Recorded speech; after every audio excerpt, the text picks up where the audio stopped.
ফেরেশতাদের কাবা বাইতুল মামুর 7 আসমানের উপর। এটা কত বড় শোনেন। বিষ্ণু বলেন প্রতিদিন এই আল বাইতুল মামুর ফেরেশতাদের মসজিদে 70,000 ফেরেশতা ইবাদতের জন্য চান্স পায়। একবার ঢুকে যে বের হয়ে যায় কিয়ামতের আগে দ্বিতীয়বার আর তারা চান্স পাবে না।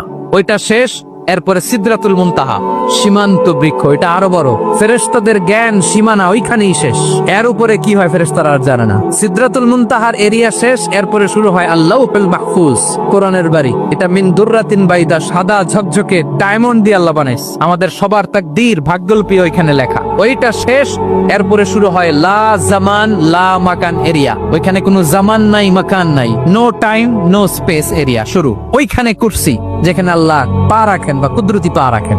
বড় রাজা বাদশারা সিংহাসনে বসে পা রাখে একটা টেবিলের উপর, শাহী টেবিল, ওইটার নাম কুরসি। আল্লাহ বলে ওয়াসিআ কুরসিয়ুহুস সামাওয়াত ওয়াল আরদ। আল্লাহর এই কুরসিটা এতক্ষণ যা বললাম এই সবগুলার চাইতেও বড়।